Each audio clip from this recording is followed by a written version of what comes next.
Kita kan udah belajar di beberapa modul sebelumnya bahwa setiap koin itu punya korelasi yang tinggi terhadap Bitcoin. Jadi kalau kita mau lihat sebuah siklus, kita harus ngerti korelasi antara Bitcoin dan altcoin. Altcoin itu adalah alternatif koin apapun yang lain selain Bitcoin. Mau BNB, Solana, Ethereum itu masuknya altcoin. Jadi kita harus pelajarin dulu money flow di kripto itu kayak gimana cara kerjanya. Jadi kalian lihat chart di sini ya. Sederhana ya, kripto. Orang punya fiat uang, dia akan beli Bitcoin dulu. Habis dari beli Bitcoin, dia akan beli large cap yang di atas 10 billion US dollar. Dari large cap dia akan lari ke mid cap 250 juta sampai 10 billion. Dari mid cap baru dia akan lari ke small cap. Dan kalau udah untung atau bahkan rugi, dia akan balik lagi ke Bitcoin. Jadi flow-nya selalu sama. Dari 2013, 2017, 2020, 2024, 2030 nanti pasti sama. Jadi kalian harus ngerti korelasi antara Bitcoin dan juga altcoin dan kapan kita harus switching antara Bitcoin dan juga altcoin. Jadi ini adalah chart yang dipakai sama banyak whale di kripto ya untuk melihat kapan kita bisa switching antara Bitcoin dan juga altcoin. Oke, sebelum gue jelasin tentang korelasinya, kalian harus ngerti dulu tentang rainbow chart dari Bitcoin. Jadi ini adalah dari blockchaincenter.net gue ambilnya. Jadi di sini kita bisa lihat nih ya, Bitcoin tuh ada yang merah itu orang bisa bilangnya maksimum bubble territory ya, mana harganya udah tinggi banget. Dan kalau misalnya biru ini udah basically a fire sale. Dan sekarang sebenarnya Bitcoin itu udah masuk area fire sale. Kita bisa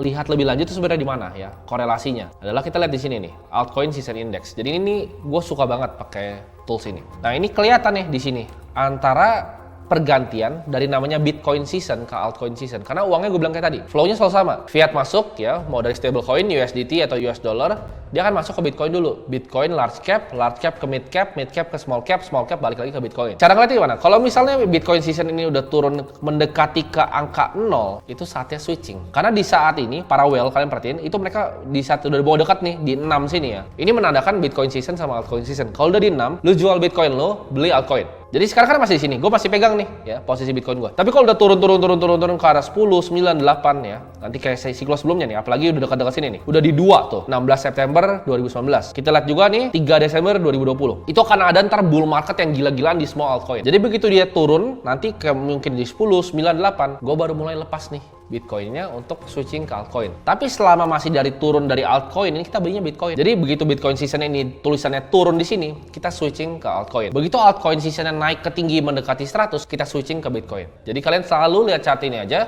Kalau dia turun ke bawah, ganti. Dia naik, beli Bitcoin. Dia turun lagi, beli altcoin. Jadi selalu gue bilang kan, kita stack Bitcoin dulu. Sebenarnya Bitcoin dan Ethereum lah, either way. Bitcoin dan Ethereum kita stacking dulu, begitu nanti turun, switching, convert aja semuanya. Kita spray and pray, ke altcoin terbang semua, 10 kali, 20 kali, 30 kali. Tapi itu next cycle. Jadi ini tunggu dulu, karena ini sekarang masih di angka 24. Menurut gue 24 itu masih jauh dari dia switching ke altcoin season. Mungkin ini masih butuh waktu, kita lihat nih berapa lama kan. Lumayan, bisa hampir setahunan nih. Mungkin perlu setahunan lagi untuk kita tunggu, baru kita switching dari Bitcoin kita ke altcoin untuk enjoy altcoin season. Jadi itu adalah korelasi yang kalian harus tahu antara Bitcoin dan juga altcoin. Jadi ini cara whale bekerja dan cara whale switching antara portfolionya dari gede di Bitcoin dan juga gede di altcoin, kapan dan gimana.